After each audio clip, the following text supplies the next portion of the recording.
Shalom, selamat sore, puji nama Tuhan. Kita boleh berkumpul tempat ini semua karena kemurahan Tuhan. Mari sebelumnya kita satu hati dalam doa. Kita mengucap syukur karena Allah yang begitu baik, Allah yang begitu menyertai dari dulu, sekarang, sampai selama-lamanya. Dia tidak pernah berubah. Mari kita satu hati dalam doa. Terima kasih Tuhan, kami ucap syukur karena Engkau Allah yang begitu baik, Engkau Allah yang begitu mengasihi setiap kami Tuhan. Engkau Allah yang layak kami tinggikan, yang layak kami puja. Biarlah Engkau yang duduk di atas tata kemuliaan-Mu Tuhan. Dan kami Tuhan saat ini kami ucap syukur sehingga kami boleh ada sekarang ini sebagaimana kami ada. Itu semua karena kemurahan-Mu Tuhan. Saat ini Engkau kuduskan setiap kami, ampuni segala dosa perbuatan kami, baik yang kami lakukan dengan sengaja maupun tak sengaja, supaya kami boleh berkenan di hadapan-Mu, terlebih lagi boleh menyukakan hati-Mu Tuhan. Saat ini Engkau proteksi segala kehidupan kami, keluarga kami, segala apa yang kami miliki, yang kami tinggalkan, kami mau serahkan semuanya ke dalam tangan-Mu. Saat ini mau bersatu hati. Jika kuasa kegelapan, roh-roh jahat, kuasa kedagingan, segala yang tak berkenan di hadapan-Mu, yang ingin mengganggu persekutuan kami, saat ini kami mau bersatu hati. Kami katakan hancurkannya di dalam nama Tuhan Yesus. Kami percaya Tuhan, kuasa-Mu itu ya dan amin. Kuasa-Mu itu yang memerdekakan setiap kami, sehingga kami pulang dari tempat ini, kami pulang membawa berkat, sukacita, damai sejahtera yang daripada-Mu. Teringat teman-teman kami yang masih dalam perjalanan, juga mereka yang tidak bisa hadir, Engkau yang memberkati. Melalui ibadah ini boleh Tuhan menjadikan berkat, menjadikan damai sukacita di dalam hati mereka, sehingga kami boleh merasakan kasih-Mu yang luar biasa itu melingkupi setiap kami Tuhan. Dan Engkau Tuhan yang membangkitkan setiap rema-rema firman-Mu Tuhan di dalam setiap diri kami, sehingga kami boleh percaya Engkau berkata-kata atas setiap kami, dan kami pulang membawa berkat, sukacita, damai sejahtera yang daripada-Mu. Terima kasih Tuhan, kami serahkan ibadah pada sore hari ini ke dalam tangan-Mu. Biarlah Engkau yang bekerja sendiri Tuhan. Biarlah kami Tuhan hanya sebagai alat-Mu untuk memuliakan nama-Mu Tuhan. Dan kami percaya apa yang kami naikkan boleh berkenan di hadapan-Mu. Dan pujilah nama-Mu Tuhan. Hanya di dalam nama Tuhan Yesus Kristus kami ucap syukur. Haleluya.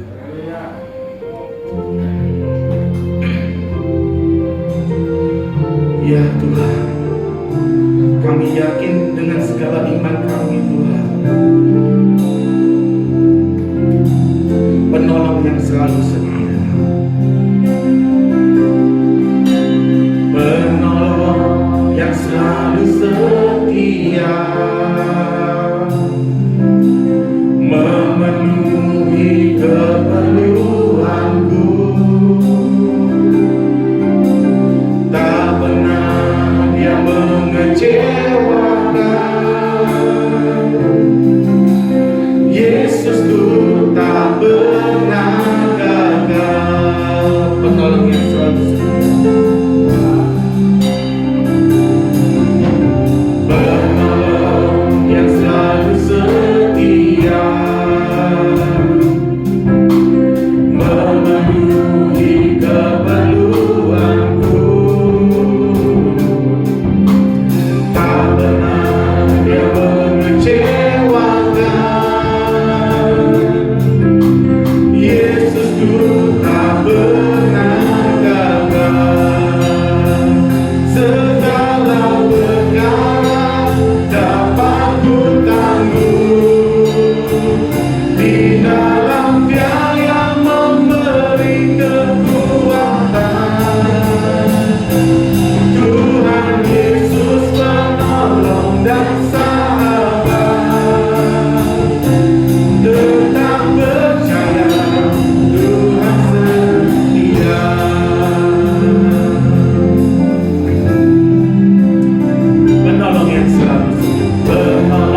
Dia yang memberi kekuatan. Tuhan Yesus penolong dan sahabat. Tetap percaya Tuhan setia.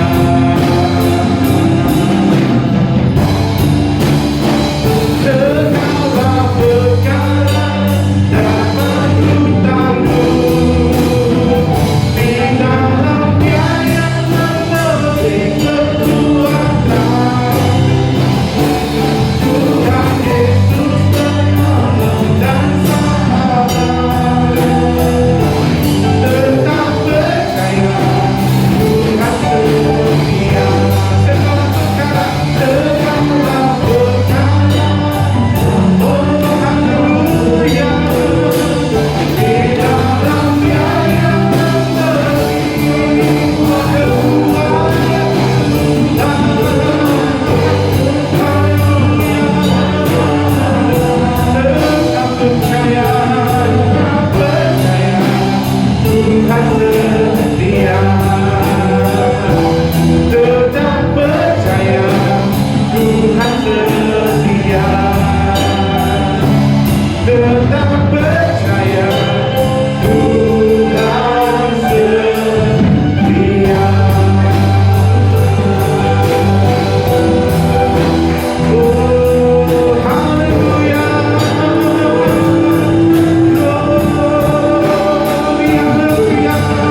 kehidupan kami.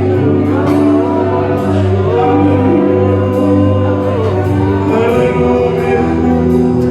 Kasih-Mu itu murni. Kami merasa kasih-Mu itu murni. Seringkali kami melakukan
Engkau, kami biarlah Engkau bekerja atas setiap kami Tuhan. Dan kami yakin percaya, kami merasakan damai sukacita itu mengalir di dalam setiap kehidupan kami. Dan saat ini kami mau bersorak-sorai karena Engkau Tuhan yang sumber segalanya bagi setiap kami. Dan pujilah nama-Mu Tuhan. Hanya di dalam nama Tuhan Yesus Kristus kami yang percaya bersama-sama katakan dengan iman, amin. Berikan saudara-saudara yang paling meriah bagi Tuhan kita.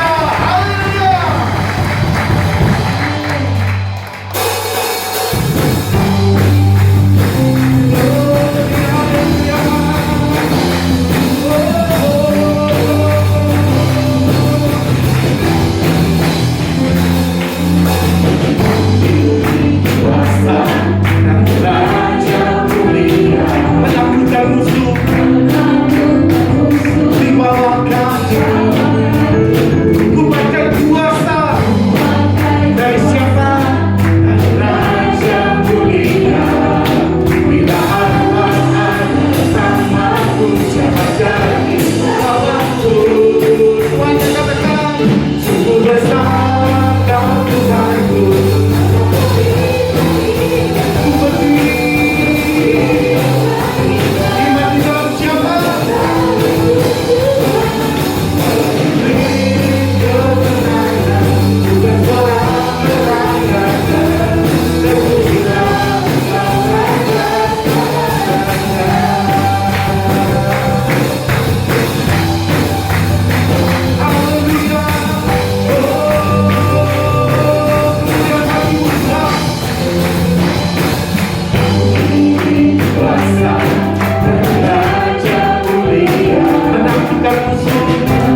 Amin. Segera kita akan berkati oleh firman Tuhan. Biarlah firman Tuhan itu boleh menjadikan rema di dalam setiap kehidupan kita. Amin.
berjalan di dalam kehidupan ini kami tidak takut, kami tidak bimbang, karena kami tahu Tuhan beserta kami.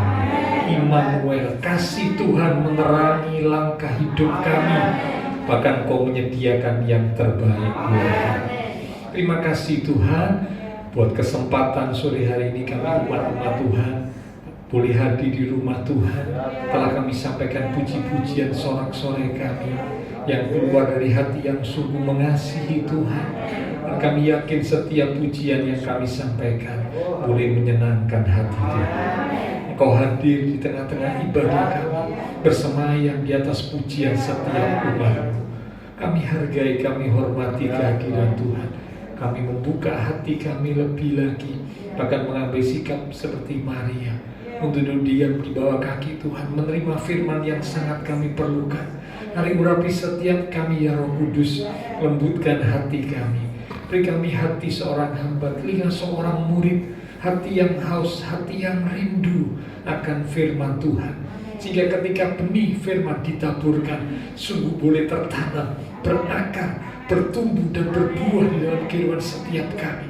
Sehingga hidup kami semakin diubah, bahkan iman rohani kami semakin bertumbuh dewasa. Roh Kudus, rapi pula hamba-Mu yang terbatas, taruh pikiran dan perkataan Kristus pada diri hamba-Mu. Bila Tuhan yang berkata-kata melalui mulut bibir hamba-Mu, sampai Tuhan bagi setiap kami saat ini, kami umat-umat Tuhan siap untuk menerimanya. Di dalam nama Tuhan Yesus Kristus, semua yang siap diberkati dengan firman Tuhan bersama kita berkata amin. Silakan kembali Bapak Saudara. Ya. Shalom. Tuhan. Oke. Pada malam hari ini kita akan sama-sama belajar kebenaran firman Tuhan. Judul perenungan firman Tuhan pada malam ini yaitu mencapai garis akhir. Mencapai garis akhir, atau persamaannya itu berarti mencapai finish. Ya. Kita baca dari Ibrani pasal 12 di ayat yang pertama sampai dengan ayat yang kedua. Saya akan bacakan Ibrani pasal 12 di ayat yang pertama sampai dengan ayat yang kedua. Bapak Ibu sudah bisa melihat dari Alkitab ataupun mungkin menggunakan gadget yang hanya digunakan untuk membuka Alkitab saja, ya. Demikian firman Tuhan. Karena kita mempunyai banyak saksi bagaikan awan yang mengelilingi kita, marilah kita menanggalkan semua beban dan dosa yang begitu merintangi kita dan berlomba dengan tekun dalam perlombaan yang diwajibkan bagi kita. 2. Marilah kita melakukannya dengan mata yang tertuju kepada Tuhan Yesus, yang memimpin kita dalam iman dan yang membawa iman kita itu kepada kesempurnaan, yang dengan mengabaikan kehinaan tekun memikul salib, ganti sukacita yang disediakan bagi Dia yang sekarang duduk di sebelah kanan tahta Allah. Yang setuju berkata amin. Nah, Bapak Saudara, pada sore malam hari ini kita akan lihat dan belajar dari dua ayat ini, so, ya. Karena kalau kita lihat, kita baca perikop di Ibrani pasal 12, perikop ini akan memberikan pengertian, memberikan gambaran yang jelas tentang seperti apakah kehidupan kekristenan itu sesungguhnya. Sekali lagi ya, jadi kalau Bapak Ibu baca di perikop 12, Ibrani 12 ayat 1 sampai 2 dan ayat-ayat berikutnya, tapi saya cuma mempelajari di ayat 1 sampai 2 saja ya untuk menyingkat waktu. Maka perikop ini memberikan pengertian dan gambaran yang jelas tentang apa? Tentang seperti apakah kehidupan kekristenan itu sesungguhnya.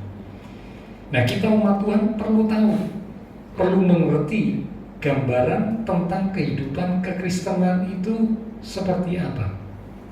Kalau umat Tuhan tidak memiliki pengertian yang jelas dan benar tentang kehidupan kekristenan, tidak heran ada umat Tuhan yang sudah jadi anak Tuhan sekian lama bingung, so. Loh, aku jadi anak Tuhan kok seperti ini ya? kehidupanku kok seperti ini, yang aku alami kok seperti ini. Bukan hanya bingung, jangan-jangan juga bahkan menjadi kecewa. Loh, aku jadi anak Tuhan sekian lama, kok ternyata bingung, kecewa, hidup kacau dan sebagainya, karena tidak memiliki pengertian seperti apakah kehidupan kekristenan yang sesungguhnya. Ya, oke, karena itu mari kita akan belajar bersama dari 2 ayat di Ibrani 12 ayat 1 sampai 2 ini. Ada beberapa hal yang akan kita lihat ya, yang boleh memberikan pengertian seperti apakah hidup Kristen itu sesungguhnya. Yang pertama, di ayat yang pertama tadi ya, di bagian yang paling akhir dikatakan dalam perlombaan yang diwajibkan bagi kita. Kata wajib itu berarti bukan pilihan. Bapak Ibu kalau mendengar kata wajib itu kita nggak bisa memilih, nggak bisa menolak. Beda dengan himbauan. Kalau himbauan, anjuran, nah itu masih bisa orang berkata, enggak, saya nggak mau. Tapi kalau sudah dikatakan wajib, berarti harus dilakukan, mutlak dilakukan. Yang pertama, gambaran hidup kekristenan yang pertama, hidup kekristenan itu digambarkan seperti sebuah perlombaan, pertandingan atau perlombaan. Dan memang contoh perlombaan yang paling sering digunakan di Alkitab, khususnya di Perjanjian Baru, itu adalah lomba lari. Jadi kalau Bapak Ibu lihat baca tulisan Rasul Paulus di beberapa bagian, Paulus berkata tentang lari, berlari, lomba lari, pertandingan lari. Ya.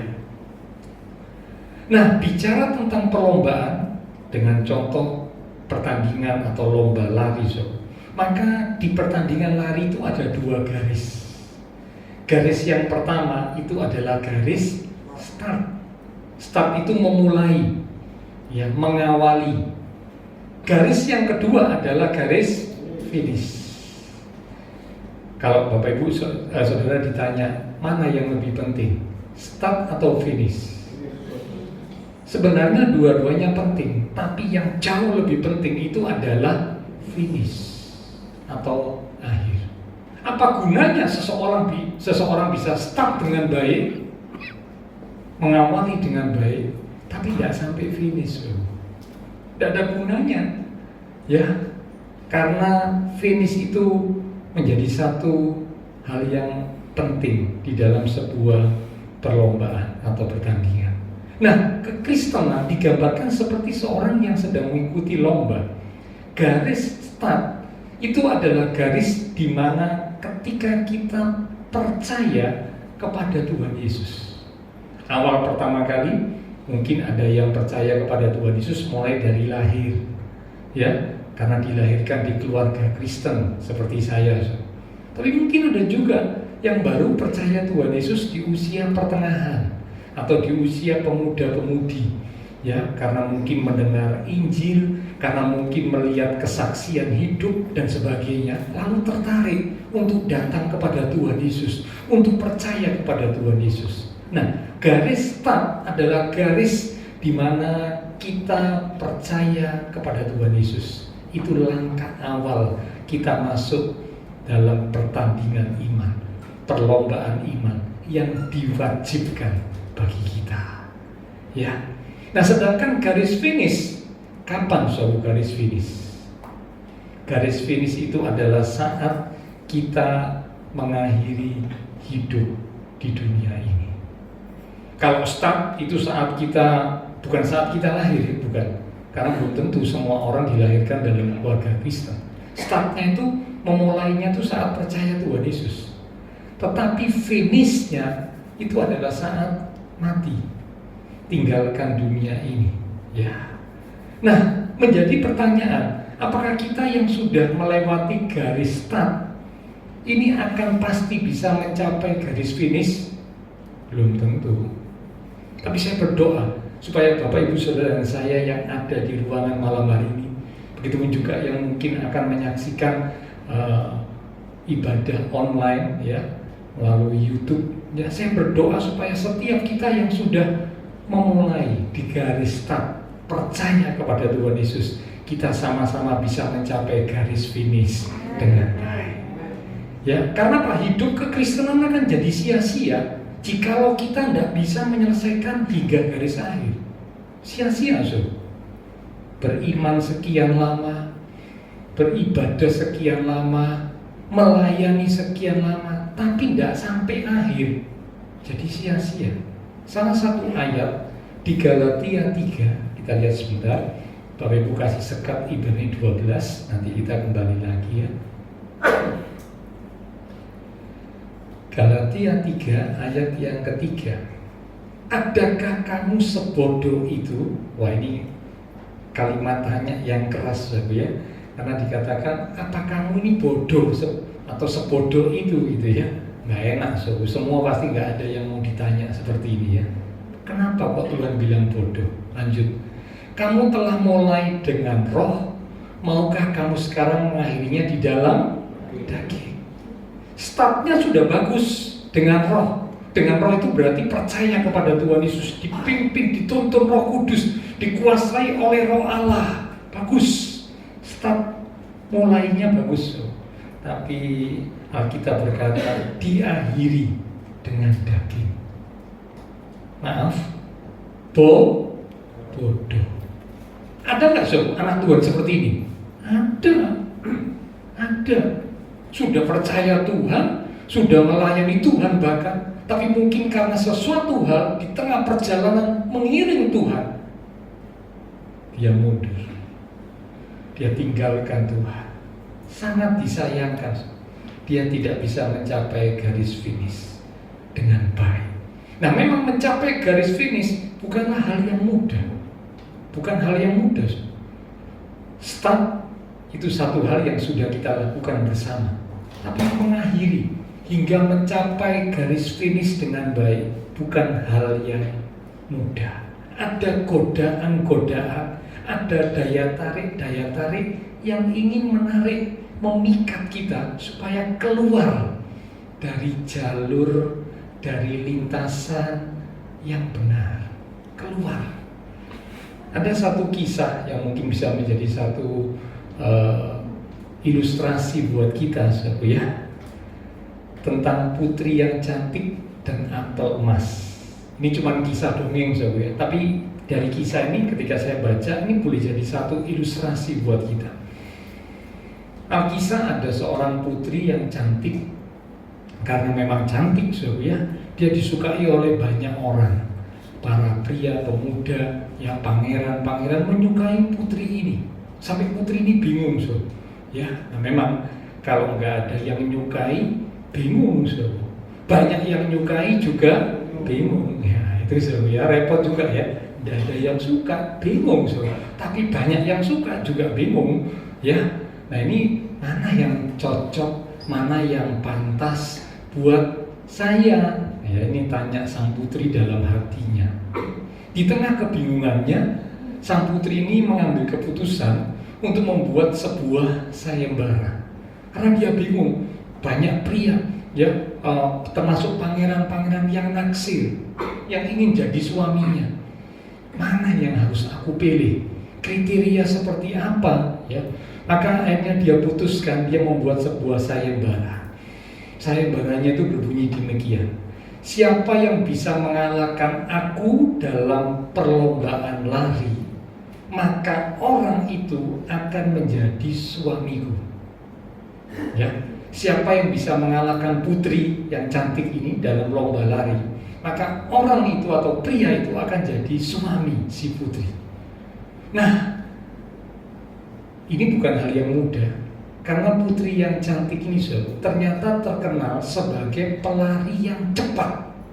Larinya itu sampai dikatakan seperti angin. Hus, itu ya. Karena begitu cepatnya. Ya.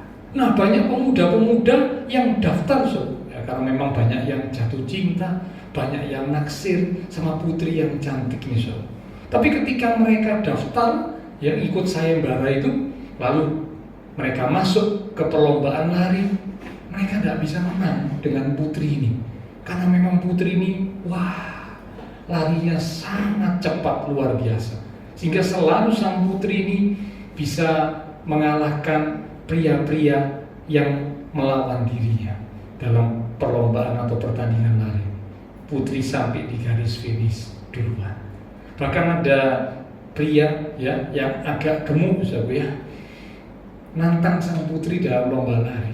Wah, sang putri ini ketawa katanya sang putri lah yang kurus-kurus saja ya, yang biasanya orang yang gemuk kan makin sulit untuk lari ya, bawa dirinya kan semakin berat ini yang kurus saja nggak bisa menang lawan aku lah, ini ada yang gemuk, ya udah apa-apa dicoba aja ya. Benar, baru lari sebentar itu yang pria gemuk itu sudah ketinggalan jauh di belakang putrinya sudah sampai agak jauh di depan putrinya hanya duduk ya, duduk berhenti, duduk nunggu sang pria gemuk sampai setelah dekat sama sang putrinya bilang, ayo lebih kenceng lagi katanya ya. Ini si prianya nyoba sampai napasnya hampir putus ya, karena beban berat badannya yang sungguh besar ya. Putrinya lari lagi langsung ditinggal, hilang ya. Jadi memang tidak ada yang bisa mengalahkan sang putri karena memang larinya sangat hebat. Selalu dia bisa mencapai garis finish lebih dahulu daripada pria yang ikut sayembara atau perlombaan itu. Nah, hingga satu kali ada seorang pria ya, pria ini juga jatuh cinta sama sang putri. Tapi dia berpikir bagaimana caranya ya supaya aku bisa mengalahkan sang putri. Karena sang putri memang larinya luar biasa hebat ya. Itu aku lihat teman-temanku ya, kawan-kawan sebayaku yang punya stamina bagus gak bisa juga mengalahkan sang putri ya. Akhirnya dia berpikir sampai satu ketika dia pergi ke sebuah hutan ya. Nah, di hutan itu dia menemukan satu pohon. Pohon ini adalah pohon yang ajaib Kenapa kok ajaib? Karena di pohon ini ya ada, atau pohon ini menghasilkan buah. Nah, buahnya itu adalah buah apel. Tapi tunggu dulu, bukan apel biasa. Kalau apel biasa itu biasanya warnanya merah atau hijau. Tapi kali ini sang pria ini ya, dia menemukan apel yang bisa mengeluarkan warna atau yang berwarna kuning berkilau-kilauan seperti emas. Wah, ajaib iya kan? Mungkin saudara bertanya, lupa apa ada apel emas? Sudah, tidak usah ditanya ini cuma cerita dongeng ya, tidak usah dipermasalahkan ya. Jadi wah, pria ini berpikir, ini aku bisa gunakan apel emas ini sebagai senjata pamungkas, kata sang pria dalam hati. Tapi dia tidak ngomong-ngomong dia tidak ngomong sama siapa-siapa, dia simpen dalam hatinya. Dibawalah apel emas itu ya, ketika dia nantang sang putri ikut sayembara bertanding lari dengan sang putri. Start dimulai, dan memang benar ketika start ya, wah, ini walaupun sang pria ini sudah berupaya lari secepat mungkin masih kalah sama sang putri. Nah, rupanya sang putri yang sudah berulang kali menang terus jadi agak takabur gitu ya. Jadi agak lebih ngeremehkan gitu ya. Sang putri ini duduk lagi ya, dia nunggu pria itu ketinggalan di belakang ya. Waduh, ini orang kok nggak nyampe katanya gitu ya. Sampai ketika sang pria itu sudah dekat, baru sang putri ini lari lagi ya bersama dengan sang pria, tapi ninggalin lagi sang pria nih ya. Si pria bilang tunggu nanti saatnya katanya gitu ya. Nah, sampai kira-kira beberapa puluh meter sebelum garis finish, sebelum garis akhir, sang putri ini berhenti lagi Oh, prianya masih ketinggalan jauh di belakang, dia berhenti lagi karena dia pikir kurang beberapa puluh meter, dekat, ditunggu Nah, sang pria ini yang berupaya untuk tetap lari walaupun dia sudah capek tapi dia berupaya untuk tetap lari karena dia memang rindu ya, dia ingin untuk bisa mengalahkan sang putri dan dia bisa jadi suami sang putri ya. Nah, ketika dia sudah lari sampai dia berada dekat dengan sang putri, sang putri bangun dari duduknya, hendak melanjutkan larinya, tinggal beberapa puluh meter garis finish. Dan sang putri yakin, aku pasti akan bisa mengalahkan pria ini. Nah, sang pria menggunakan senjata pamungkasnya. Apa senjata pamungkasnya, saudaraku? Apel emas. Dikeluarkan dari kantongnya, ya, yang tadi ditaruh di kantong celananya, dikeluarkanlah apel emas itu. Lalu apel emas itu dilemparkan keluar dari lintasan, keluar dari jalur tempat mereka lari, agak jauh. Nah, maaf, kalau para wanita melihat yang berkilauan itu gimana, sih? Silau, men, kata itu, so. Ya, betul ya. Kalau yang lihat yang berkilauan itu kan hatinya jadi deg-degan, so. Waduh, apa ini ya? Biasanya kan begitu, so, ya. Nah, ini sang putri juga kaget, so. Waktu melihat apel emas dilempar tuh kaget. Wah, ini apa ini? Kok celing bercahaya, berkilauan gitu ya? Dia mau lanjutkan larinya sampai garis finish, dia terhentak, dia berhenti. Ya, dia lihat, wah, hatinya terpikat, so. Waduh, ya, aku kepingin ngambil, aku kepingin memilikinya. Tapi dia ragu, nanti kalau aku ambil, nanti pria ini mendahului aku. Tapi dia mikir sejenak, udahlah, ya, tidak apa-apa, pasti aku nanti bisa nyusul lagi. Pokok yang penting tak ambil dulu, nanti aku akan kalahkan si pria ini. Maka dia dengan segera keluar dari lintasan, ambil apel emasnya, so. Ya, sang pria yang melihat ini senjata pamungkasnya berhasil, so. Putrinya keluar dari lintasan, dia lari sekuat tenaga, itu, so, ya. Tinggal beberapa puluh meter, so. Dan ternyata benar, so, ya. Waktu putri sudah ngambil apel emas lalu balik mau lanjutkan larinya di jalur lintasan, tetot, sang pria sudah sampai di garis finish. Ya, berarti sang putri yang kalah. Mengapa? Karena apel emas. Dalam kehidupan ini kadang-kadang kita juga seperti itu, ya. Seringkali kita umat Tuhan itu dipancing, dipikat oleh dunia, kesenangan dunia, bahkan tawaran-tawaran dari iblis yang digambarkan seperti apel emas, supaya kita keluar dari lintasan, keluar dari jalur iman yang benar. Tidak heran ada umat Tuhan yang sudah sekian lama, ya, percaya Tuhan Yesus, sekian lama bahkan melayani, lalu tiba-tiba karena apel emas dalam tanda kutip tinggalkan iman percayanya. Ini banyak terjadi, so. Ya, mungkin karena faktor pekerjaan, mungkin karena faktor jodoh. Nah, ya, Bapak, usiaku sudah segini, Pak. Ya, dan nanti kalau tak tunda lagi, ya apa? Ini ada yang senang sama aku, deketi aku, naksir aku, tapi lain kepercayaan, tidak seiman. Tidak apa-apa, Pak, nanti tak menangkan. Ngomongnya selalu begitu, tak menangkan. Tapi Alkitab berkata, terang tidak boleh bersatu dengan gelap.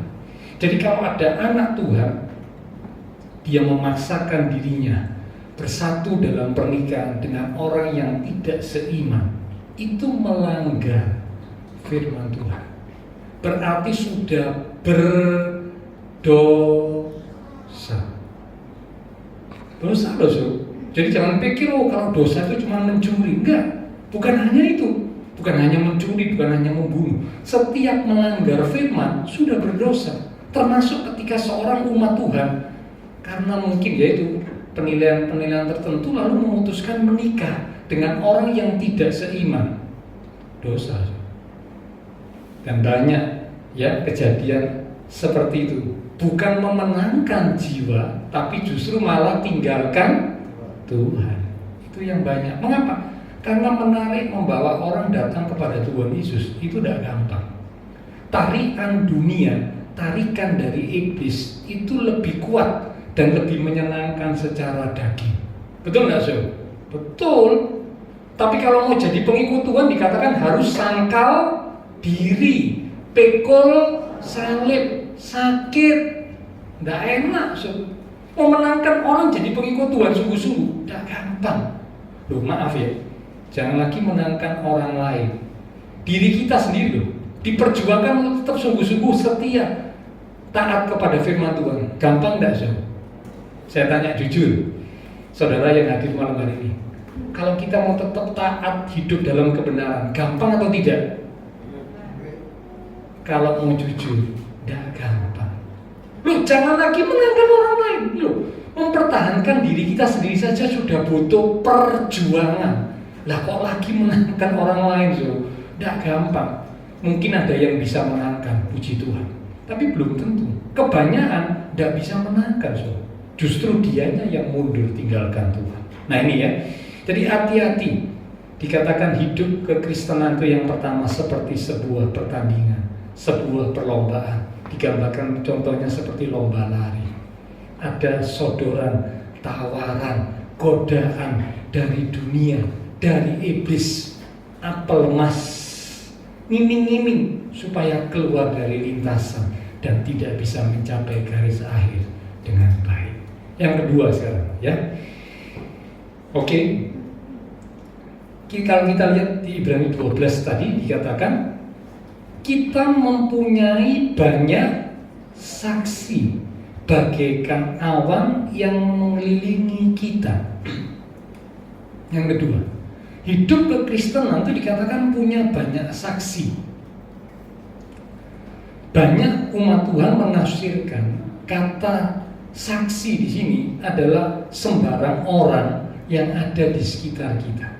Biasanya banyak orang berpikir seperti itu, ditafsirkan seperti itu.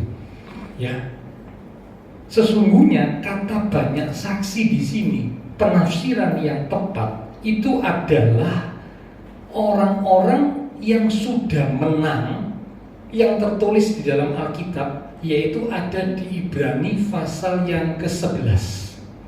Nanti sudah bisa baca ya. Ibrani pasal 11 itu judulnya apa, so? Perikopnya. Judulnya apa? Saksi-saksi iman. Jadi kata banyak saksi bagaikan awan yang mengelilingi kita, sedang melihat kita, sedang menyaksikan kita, sedang menonton kita. Itu bukan sembarangan orang. Bukan. Tapi kata banyak dari saksi sini bicara tentang saksi-saksi iman. Orang-orang yang sudah menang, orang-orang yang sudah mengalami kemenangan di dalam pertandingan iman mereka dan mereka telah mencapai garis akhir dengan baik. Contohnya, kalau Ibu baca situ ya, ada Habel, ada Henok, ada Nuh, ada Abraham, ada Ishak, Yakub, Yusuf, Musa dan lain-lain. Ya nanti saudara baca sendiri ya. Itu saksi-saksi iman. Jadi kata Ibrani 12 di ayat yang pertama, kita mempunyai banyak saksi bagaikan awan yang mengelilingi kita.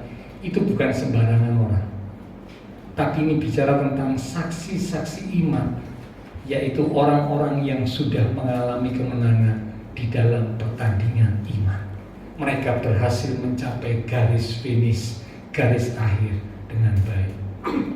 Dan itu yang nonton, yang menyaksikan kita. Nah saudaraku, kalau yang nonton, yang menyaksikan ini orang-orang yang hebat karena mereka sudah menang. Bukan kan satu hal yang luar biasa. Saya berikan contoh. Kalau ada di antara kita yang suka main bola, ada nggak yang suka main bola? Sepak bola ya. Kadang-kadang ada orang yang gemar atau suka main sepak bola. Ya, kalau saya memang nggak suka, ya. Saya sering bergurau gitu ya pada teman-teman dulu ya. Kalau mereka yang suka sepak bola itu mereka suka main sepak bola, mereka juga senang nonton sepak bola gitu ya. Nah saya ini tidak senang, so. Saya kalau guyonan saya ngomong gini, lah iya dong bola situ ada dikeroyokan. Ya, jadi saya tidak terlalu tertarik, so. Ya saya lebih senang bulu tangkis, renang itu saya lebih suka. Ya sepak bola saya tidak terlalu suka. Nah kalau andai kata ada yang suka sepak bola, so, suka main sepak bola. Satu ketika dia main sepak bola ya di sebuah acara pertandingan sepak bola antar kampung gitu ya, antar RW ya, main sepak bola. Tiba-tiba di tengah main sepak bola, so, ada yang nonton itu di antara mereka itu ada Lionel Messi. Nah, sudah tahu Lionel Messi ya? Lionel Messi ini salah satu pemain sepak bola dunia yang hebat. Nonton saudara lagi main sepak bola. Atau mungkin ada Cristiano Ronaldo. Aduh, maaf salah sebut ya. Cristiano Ronaldo nonton so. Kira-kira saudara kalau lagi main bola ditonton sama orang-orang hebat dalam persepak bola, gimana so? Saudara mungkin main bukan cuma nendang, saudara bisa salto-salto so, ya. Saking semangatnya, betul kan enggak so? Karena yang nonton ini orang-orang yang hebat di bidang sepak bola, yang saudara sedang main sepak bola, membuat saudara jadi termotivasi, membuat saudara jadi semangat. Saya mau kasih tahu, di tengah perjalanan kehidupan kekristenan kita yang digambarkan seperti sebuah pertandingan, sebuah perlombaan, ini ada banyak saksi-saksi iman yang nonton kita. Dan saksi-saksi iman ini adalah orang-orang yang hebat, yang sudah menang. Mereka mengalami kemenangan dalam pertandingan iman karena mereka bisa mencapai garis akhir.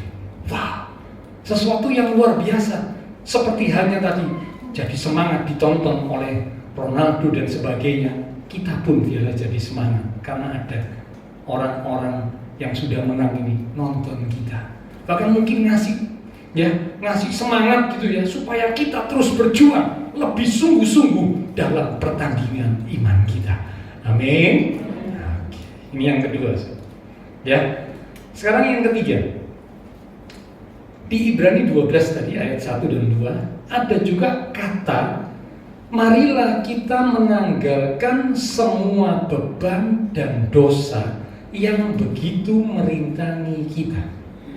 Orang kalau bertanding ya, contohnya tadi bertanding dalam lari ya, dia bawa beban aduh, nggak bisa lari dengan baik, dia akan kesulitan, sulit berlari, sulit untuk bernafas dan sebagainya, dan pastinya akan sulit mencapai garis akhir. Karena apa? Ada beban. Karena itu dikatakan tanggalkan semua beban dan dosa yang begitu merintangi kita. Apa yang dimaksud dengan kata beban? Beban di sini bisa berupa banyak hal. Contoh, rasa sakit hati.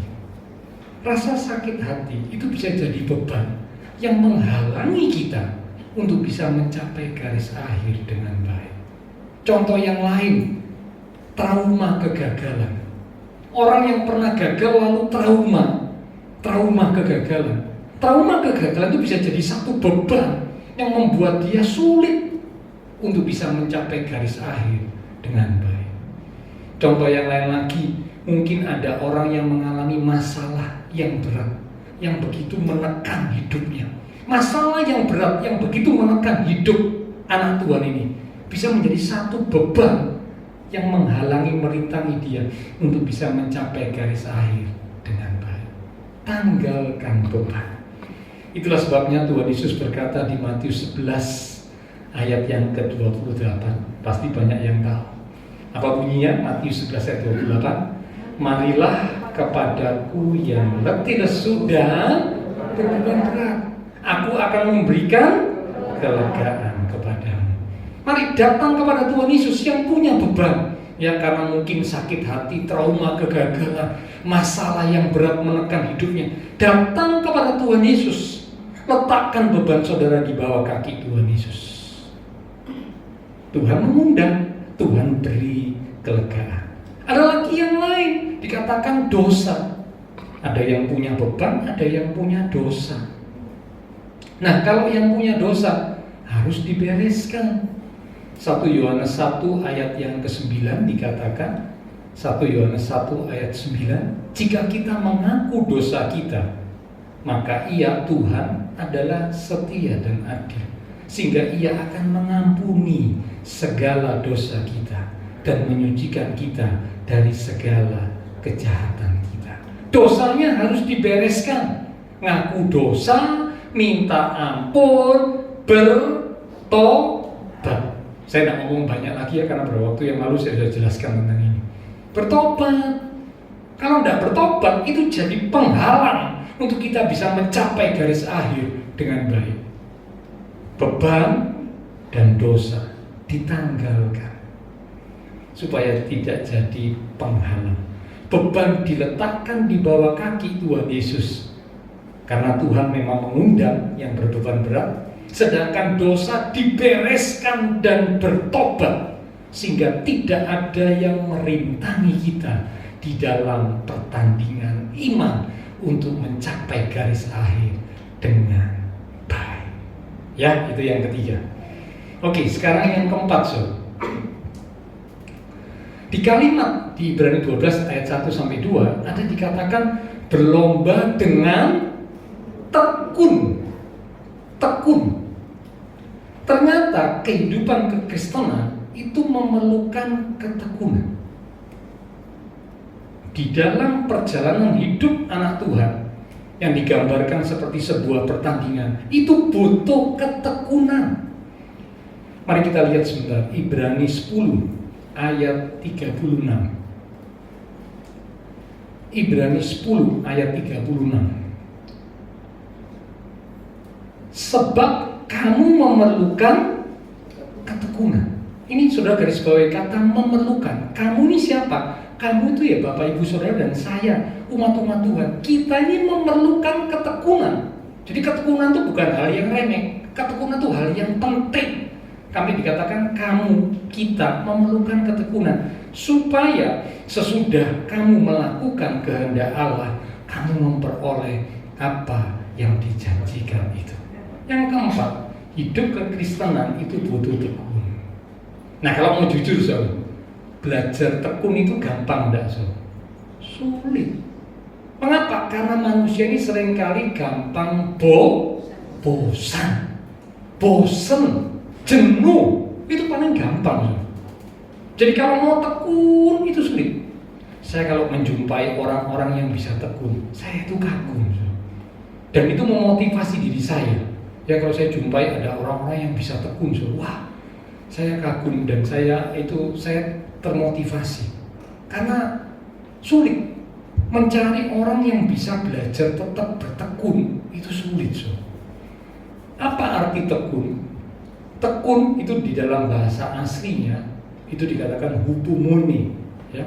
Artinya sabar di dalam kesesakan dan terus maju sampai menuju sasaran. Sekali lagi, arti kata tekun di sini sabar di dalam kesesakan dan terus maju sampai menuju sasaran, yaitu garis finish atau garis akhir. Biasanya orang ketika mengalami kesesakan, dia berkata, aduh, aku sudah berdoa, aku sudah minta, aku sudah percaya, mana kok Tuhan tidak tolong aku dalam kesesakan? Apa gunanya lagi aku berharap kepada Tuhan? Ketekunannya hilang.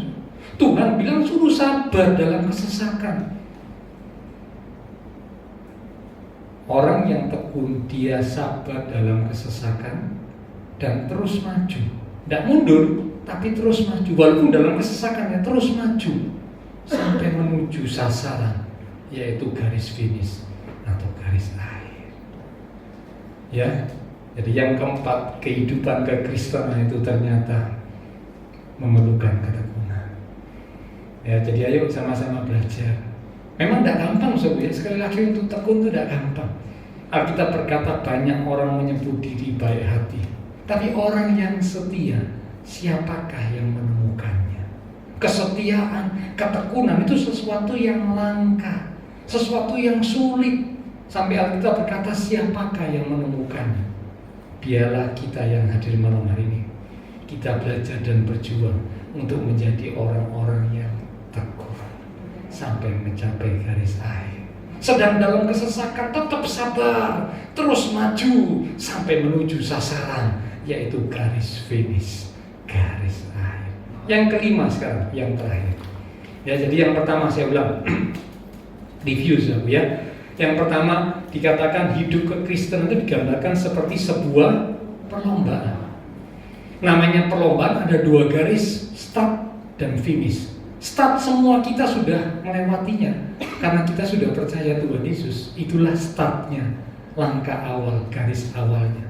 Sekarang menjadi pertanyaan, apakah kita bisa mencapai garis finish dengan baik, dengan benar? Itu yang penting, ya. Jangan sampai dalam tanda kutip ada apel-apel emas yang menggoda, yang menarik kita keluar dari lintasan iman, jalur iman yang benar. Yang kedua, dikatakan dalam Ibrani 12 tadi, dalam kehidupan kekristenan ternyata kita punya banyak saksi.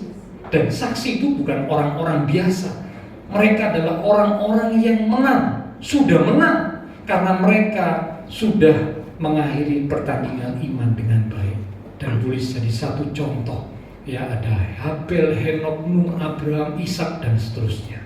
Nah, biarlah ini menginspirasi kita, memberi semangat kepada kita. Oh, ada orang-orang pemenang, orang-orang yang sudah menang yang nonton kita. Ini menyemangati kita untuk kita berlomba dengan lebih baik lagi dalam pertandingan iman kita. Yang ketiga, tanggalkan semua beban dan dosa. Tidak boleh dibiarkan. Kalau beban diundang Tuhan Yesus untuk datang, diserahkan, ditaruh di bawah kaki Tuhan. Kalau dosa dibereskan, minta ampun dan bertobat. Karena kalau tidak dibereskan, itu dosa merintangi kita untuk bisa mencapai garis akhir dengan baik. Yang keempat, hidup kekristenan itu ternyata membutuhkan ketekunan. Itulah sebabnya dikatakan berlomba dengan tekun dalam perlombaan yang diwajibkan bagi kita. Yang kelima, yang terakhir, di ayat yang kedua dari Ibrani 12. Marilah kita melakukannya dengan mata yang tertuju kepada Tuhan Yesus. Bukan kepada yang lain. Bukan kepada Abraham, kepada Daud, kepada Musa. Tidak. Mata yang tertuju kepada Tuhan Yesus. Memang Abraham, Musa, ini adalah saksi-saksi iman. Tapi waktu kita ada di dalam gelanggang pertandingan, karena hidup kekristenan kan seperti itu, digambarkan seperti orang sedang lomba. Pandangan kita nggak boleh tertuju kepada yang lain, cuma boleh tertuju kepada satu, yaitu Tuhan Yesus. Hidup kekristenan harus berfokus kepada Tuhan Yesus. Dan dialah Tuhan Yesus yang menjadi idola dalam hidup kita. Ada banyak orang mengidolakan manusia, mengidolakan rekan seiman ini, mengidolakan hamba Tuhan ini, mengidolakan pendeta ini. Saya mau koreksi, itu semua tidak benar. Karena Alkitab tidak pernah berkata kita boleh mengidolakan manusia. Tidak boleh. Siapapun dia tidak boleh. Saudara, saya kasih tahu, ya. Dari jauh mungkin kita lihat, wah hebat ya orang itu, wah luar biasa ya orang itu, sehingga kita sampai jadi mengidolakan orang itu. Tapi ketika kita semakin dekat dengan seseorang, maka kita akan melihat dan mendapati ternyata dalam diri mereka juga ada kelemahan, kekurangan. Betul?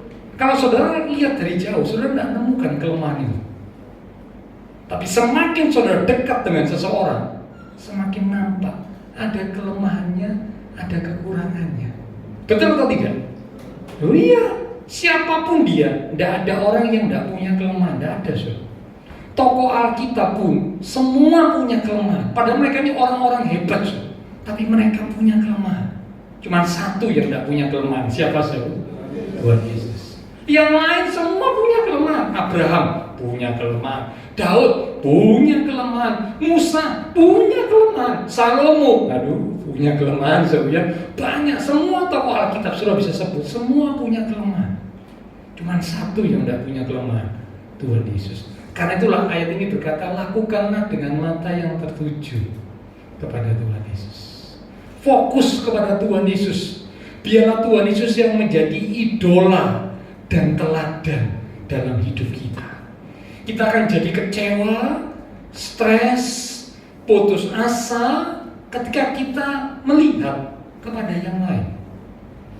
Kalau dalam perjalanan kekristenan kita lihat yang lain selain Tuhan Yesus ya, itu jadi idola kita. Kita bisa jadi kecewa, kita bisa jadi stres, kita bisa jadi putus asa. Karena apa? Memang mereka bukan idola yang sesungguhnya. Mereka juga orang-orang yang punya kelemahan. Ya, mari arahkan pandangan kita kepada Tuhan Yesus, sehingga Tuhan yang memimpin kita. Tadi Ibrani 12 ayat 2 dikatakan, dengan mata yang tertuju kepada Tuhan Yesus yang memimpin kita dalam iman dan membawa iman kita kepada kesempurnaan. Arahkan pandangan kita kepada Tuhan Yesus, sehingga Tuhan yang memimpin hidup kita, Tuhan yang pegang kendali atas hidup kita, maka langkah hidup kita pasti terarah.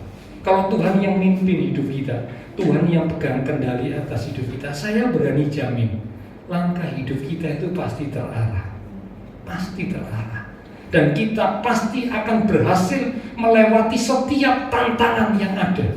Kalau Tuhan memimpin hidup kita, kita pasti akan berhasil melewati setiap tantangan yang ada, sampai kita bisa mencapai garis akhir dengan baik.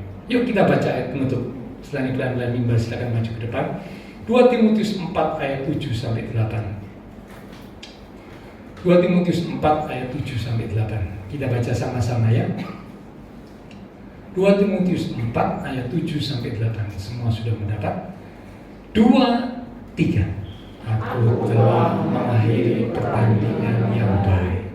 Aku telah mencapai garis akhir, dan aku telah memelihara iman. Sekarang tersedia bagiku mahkota kebenaran yang akan dikaruniakan kepadaku oleh Tuhan, Hakim yang adil pada harinya. Tetapi bukan hanya kepadaku, melainkan juga kepada semua orang yang merindukan kedatangan. Yang setuju berkata, amin. Ini tulisan Rasul Paulus saat menjelang dia mati. Karena sejarah mencatat Paulus mati dipancung karena Injil. Ya, sebelum dia mati dia nulis ini. Aku telah mengakhiri pertandingan yang baik. Aku telah mencapai garis akhir, dan aku telah memelihara iman. Itulah judul perenungan firman Tuhan. Mencapai garis akhir. Kalau saudara dan saya bisa mencapai garis akhir dengan baik, luar biasa. Dikatakan dapat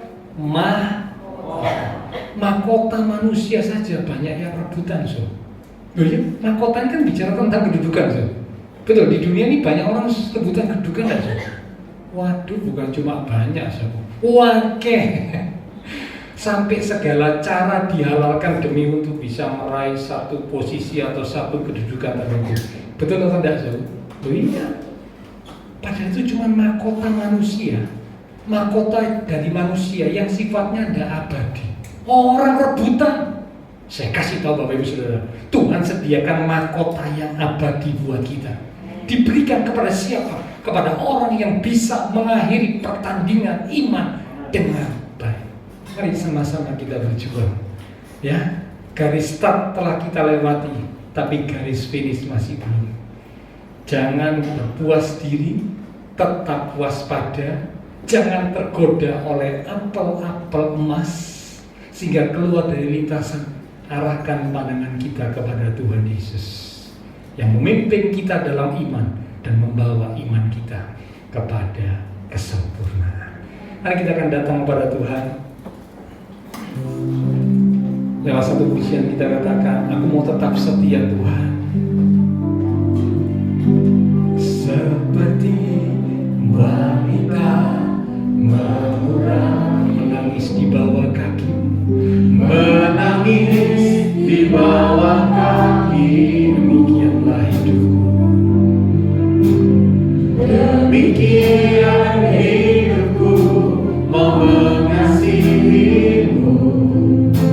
Yesus, Engkau baik bagi. Sekali lagi katakan, seperti wanita. Seperti wanita mengurahimu, menangis di bawah kakimu. Demikian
kami umat-umat-Mu ya Tuhan. Kami sadar di dalam pertandingan iman yang sedang kami jalani, ada banyak tantangan-tantangan, kesulitan, godaan yang ingin menarik kami sehingga kami keluar dari lintasan iman yang benar. Tapi malam hari ini firman Tuhan mengingatkan setiap kami supaya kami boleh tetap berjuang, bahkan berjuang dengan lebih sungguh-sungguh untuk tetap berada di lintasan yang benar sampai mencapai garis akhir dengan baik. Tolong kami Tuhan, kuatkan kami Tuhan, supaya kami boleh sungguh-sungguh punya komitmen yang kuat di hadapan.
Menjadi komitmen kita di hadapan Tuhan.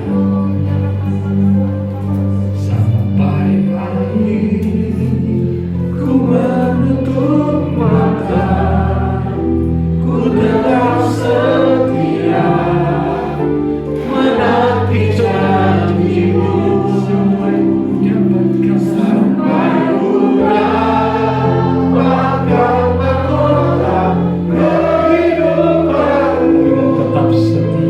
tetap setia, ku melayani-Mu. Sekali lagi kita lembut katakan, sampai akhir ku menutup mata, ku tetap setia menanti janji. Meteraikanlah janji setiap kami umat-Mu. Sampai ku dapatkan mahkota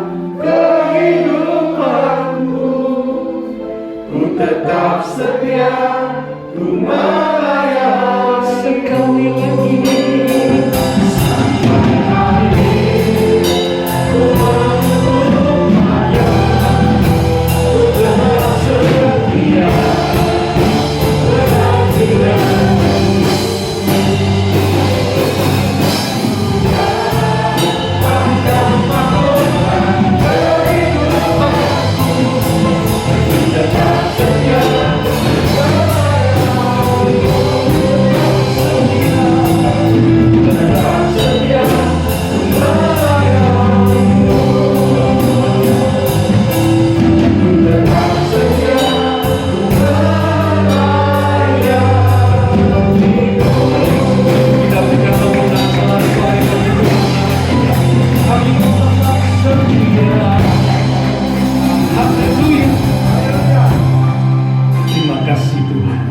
Meteraikanlah firman Tuhan dalam hati setiap kami, sehingga kami boleh memenuhi janji komitmen kami kepada Tuhan. Karena itulah yang berkenan dan menyenangkan hati Tuhan. Tetap berjuang, berada di lintasan jalur iman yang benar sampai mencapai garis akhir dengan baik, disediakan mahkota oleh Tuhan. Terima kasih Tuhan, terima kasih Tuhan. Biarlah iman kami tidak menjadi lemah. tubuh fisik kami bisa menjadi lemah, tapi iman kami semakin terus bertambah-tambah di dalam Tuhan. Kami percaya malam ini semua kami yang hadir diberkati Tuhan. Iman rohani kami diberkati, keluarga rumah tangga kami diberkati, pekerjaan kami diberkati, studi kami diberkati, kesehatan kami diberkati. Akan masa depan yang indah penuh dengan pengharapan Tuhan sediakan buat setiap kami umat-umat Tuhan yang sungguh-sungguh berharap, yang sungguh-sungguh bersandar, dan sungguh-sungguh belajar berjalan di dalam kehendak Tuhan. Kami berdoa buat teman-teman seiman kami, mereka-mereka yang sakit Tuhan jamah, pulihkanlah kekuatan, kesehatan, kesembuhan di dalam nama Tuhan Yesus Kristus. Mereka yang lemah dikuatkan, yang susah dihiburkan, yang sedang menghadapi masalah pergumulan, dengan iman yang teguh mereka tetap menanti-nantikan Tuhan untuk mendapatkan pertolongan yang disediakan oleh Tuhan tepat pada waktunya. Terima kasih Tuhan. Semua yang sudah melayani persembahan yang akan dipersembahkan, apapun yang dilakukan setiap umat-umat Tuhan, karena mengasihi Tuhan, Allah sumber segala berkat akan memberkati dan memakai hidup kami untuk boleh lebih lagi memuliakan Tuhan. Kami berdoa memberkati bangsa negara kami Indonesia, pemimpin-pemimpin bangsa kami, kota kami Surabaya, bahkan tetangga lingkungan sekitar gereja Tuhan. Memberkati setiap jemaat Tuhan yang berulang tahun sepanjang minggu ini. Bahkan memberkati setiap jemaat Tuhan dengan berkat Tuhan yang limpah lengkap. Kasih setiamu tidak pernah berkesudahan dalam hidup umat. Setelah selesai ibadah, kami akan berpisah satu dengan yang lain. Kami akan kembali ke aktivitas kami, kembali ke keluarga rumah tangga kami masing-masing. Biarlah segala berkat, anugerah, damai, sukacita yang melimpah dari Allah Bapa Surgawi, kasih Tuhan Yesus Kristus, dan persekutuan dengan kuasa Roh Kudus akan terus mimpin menuntun langkah kehidupan setiap kita. Itu terus minta kita sekalian mulai malam ini sampai Maranatha Tuhan Yesus datang kembali. Di dalam nama Tuhan Yesus Kristus, semua yang percaya diberkati Tuhan. Mari bersama dengan iman kita berkata amin. Tuhan berkati Bapak Ibu sekalian. Sampai berjumpa di minggu yang akan datang.